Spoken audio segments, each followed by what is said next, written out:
भारतीय विमानन क्षेत्र के लिए एक ऐतिहासिक और बड़ी खबर मानी जा रही है, क्योंकि नागरिक उड्डयन मंत्रालय ने देश के आसमान में 3 नई एयरलाइंस की एंट्री को मंजूरी दे दी है, जिनमें शंख एयर, अल हिंद एयर और फ्लाई एक्सप्रेस ये एयरलाइंस शामिल हैं। इन तीनों एयरलाइंस को अनापत्ति प्रमाण पत्र यानी एनओसी जारी कर दी गई है, जिसके बाद भारतीय विमानन सेक्टर में प्रतिस्पर्धा और कनेक्टिविटी दोनों के नए दौर की शुरुआत अब मानी जा रही है। नागरिक उड्डयन मंत्रालय के अधिकारियों के मुताबिक बीते एक सप्ताह के भीतर केंद्रीय नागरिक उड्डयन मंत्री राम मोहन नायडू ने इन तीनों एयरलाइंस के प्रमोटर्स और मैनेजमेंट से मुलाकात भी कर ली है, जिसमें एविएशन सेक्टर के भविष्य और विस्तार को लेकर विस्तृत चर्चा हुई थी। शंख एयर को इससे पहले ही मंत्रालय की ओर से एनओसी मिल चुकी थी, जबकि अल हिंद एयर और फ्लाई एक्सप्रेस को इसी सप्ताह ही अहम मंजूरी दी गई है। एनओसी मिलने के बाद अब ये तीनों एयरलाइंस डीजीसीए से एयर ऑपरेट सर्टिफिकेट, तकनीकी क्लियरेंस, फ्लीट अधिग्रहण, पायलट और क्रू की भर्ती तथा एयरपोर्ट स्लॉट जैसे जरूरी प्रक्रियाएं पूरी कर सकेंगी और इसके बाद कमर्शियल उड़ानों की शुरुआत का रास्ता साफ हो जाएगा। मंत्रालय का कहना है कि भारत इस समय दुनिया के सबसे तेजी से बढ़ते विमानन बाजारों में शामिल हो चुका है, जहां घरेलू और अंतर्राष्ट्रीय दोनों तरह के हवाई यात्रियों की संख्या लगातार दिन दुगनी रात चौगुनी हो रही है। सरकार के आंकड़ों के मुताबिक बीते कुछ वर्षों में घरेलू हवाई यात्रियों की संख्या करोड़ों के आंकड़ों को पार कर चुकी है और आने वाले वर्षों में इसमें और तेजी बढ़ोतरी की और संभावना है। इसी को देखते हुए सरकार नए खिलाड़ियों को एविएशन सेक्टर में लाने पर जोर दे रही है, ताकि यात्रियों को ज्यादा विकल्प, बेहतर सेवा और प्रतिस्पर्धी किराए मिल सके। नागरिक उड्डयन मंत्रालय का कहना है कि नई एयरलाइंस के आने से न केवल बड़े शहरों के बीच उड़ानों की संख्या बढ़ेगी, बल्कि छोटे शहरों और दूर दराज के इलाकों को भी बेहतर हवाई कनेक्टिविटी मिल सकेगी। खासकर सरकार की उड़ान यानी यूडीएन योजना के तहत पहले ही star air, India one air और फ्लाइट 91 जैसी एयरलाइंस क्षेत्रीय संपर्क को मजबूत कर चुकी हैं, जिन्होंने छोटे एयरपोर्ट्स को हवाई नक्शे पर लाने में अहम भूमिका निभाई है।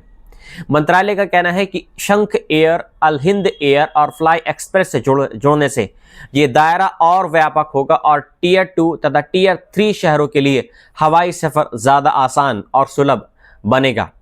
एविएशन एक्सपर्ट्स का कहना है कि नई एयरलाइंस के आने से इंडस्ट्री में स्वस्थ प्रतिस्पर्धा बढ़ेगी, जिससे किराए में संतुलन आएगा और यात्रियों को बेहतर कस्टमर एक्सपीरियंस मिलेगा। इसके साथ ही एविएशन सेक्टर में बड़े पैमाने पर रोजगार के नए अवसर भी पैदा होंगे, जिसमें pilot, cabin crew, ground staff, engineering, maintenance staff और एयरपोर्ट सर्विसेज से जुड़े हजारों पद शामिल होंगे। इतना ही नहीं, विमान leasing, maintenance, repair, overhaul, infrastructure development और एयरपोर्ट विस्तार जैसे क्षेत्रों में भी निवेश बढ़ने की काफी उम्मीद है। सरकार का दावा है कि प्रधानमंत्री के नेतृत्व में बनाई गई नीतियों ने भारतीय एविएशन सेक्टर को वैश्विक स्तर पर मंजूरी दे दी है और आने वाले समय में भारत दुनिया के टॉप एविएशन मार्केट्स में शामिल हो सकता है। कुल मिलाकर शंख एयर, अल हिंद एयर और फ्लाई एक्सप्रेस को मिली मंजूरी भारतीय आसमान के लिए एक नई उड़ान की तरह है, जो न सिर्फ यात्रियों के लिए राहत और सुविधा लेकर आएगी, बल्कि देश की अर्थव्यवस्था, रोजगार और बुनियादी ढांचे को भी नई ऊंचाइयों तक ले जाने में अहम भूमिका निभा सकती है। भारतीय विमानन क्षेत्र के लिए एक ऐतिहासिक और बड़ी खबर मानी जा रही है, क्योंकि नागरिक उड्डयन मंत्रालय ने देश के आसमान में 3 नई एयरलाइंस की एंट्री को मंजूरी दे दी है, जिनमें शंख एयर, अल हिंद एयर और फ्लाई एक्सप्रेस ये एयरलाइंस शामिल हैं। इन तीनों एयरलाइंस को अनापत्ति प्रमाण पत्र यानी एनओसी जारी कर दी गई है, जिसके बाद भारतीय विमानन सेक्टर में प्रतिस्पर्धा और कनेक्टिविटी दोनों के नए दौर की शुरुआत अब मानी जा रही है। नागरिक उड्डयन मंत्रालय के अधिकारियों के मुताबिक बीते एक सप्ताह के भीतर केंद्रीय नागरिक उड्डयन मंत्री राम मोहन नायडू ने इन तीनों एयरलाइंस के प्रमोटर्स और मैनेजमेंट से मुलाकात भी कर ली है, जिसमें एविएशन सेक्टर के भविष्य और विस्तार को लेकर विस्तृत चर्चा हुई थी। शंख एयर को इससे पहले ही मंत्रालय की ओर से एनओसी मिल चुकी थी, जबकि अल हिंद एयर और फ्लाई एक्सप्रेस को इसी सप्ताह ही अहम मंजूरी दी गई है। एनओसी मिलने के बाद अब ये तीनों एयरलाइंस डीजीसीए से एयर ऑपरेट सर्टिफिकेट, तकनीकी क्लियरेंस, फ्लीट अधिग्रहण, पायलट और क्रू की भर्ती तथा एयरपोर्ट स्लॉट जैसे जरूरी प्रक्रियाएं पूरी कर सकेंगी और इसके बाद कमर्शियल उड़ानों की शुरुआत का रास्ता साफ हो जाएगा। मंत्रालय का कहना है कि भारत इस समय दुनिया के सबसे तेजी से बढ़ते विमानन बाजारों में शामिल हो चुका है, जहां घरेलू और अंतर्राष्ट्रीय दोनों तरह के हवाई यात्रियों की संख्या लगातार दिन दुगनी रात चौगुनी हो रही है। सरकार के आंकड़ों के मुताबिक बीते कुछ वर्षों में घरेलू हवाई यात्रियों की संख्या करोड़ों के आंकड़ों को पार कर चुकी है और आने वाले वर्षों में इसमें और तेजी बढ़ोतरी की और संभावना है। इसी को देखते हुए सरकार नए खिलाड़ियों को एविएशन सेक्टर में लाने पर जोर दे रही है, ताकि यात्रियों को ज्यादा विकल्प, बेहतर सेवा और प्रतिस्पर्धी किराए मिल सके। नागरिक उड्डयन मंत्रालय का कहना है कि नई एयरलाइंस के आने से न केवल बड़े शहरों के बीच उड़ानों की संख्या बढ़ेगी, बल्कि छोटे शहरों और दूर दराज के इलाकों को भी बेहतर हवाई कनेक्टिविटी मिल सकेगी। खासकर सरकार की उड़ान यानी UDAN योजना के तहत पहले star air India, one air और फ्लाइट 91 जैसी एयरलाइंस क्षेत्रीय संपर्क को मजबूत कर चुकी हैं,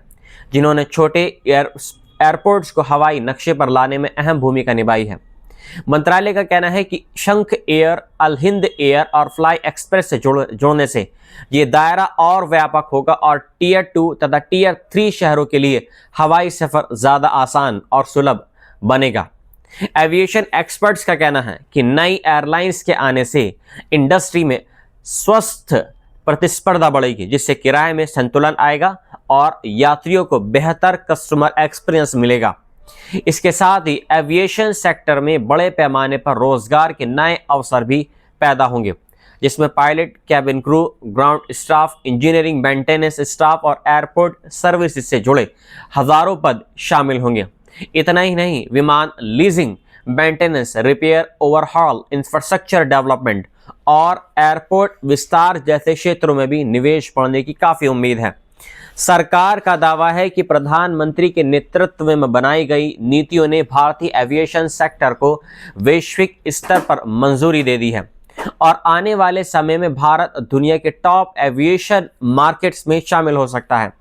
कुल मिलाकर शंख एयर, अल हिंद एयर और फ्लाई एक्सप्रेस को मिली मंजूरी भारतीय आसमान के लिए एक नई उड़ान की तरह है, जो न सिर्फ यात्रियों के लिए राहत और सुविधा लेकर आएगी, बल्कि देश की अर्थव्यवस्था, रोजगार और बुनियादी ढांचे को भी नई ऊंचाइयों तक ले जाने में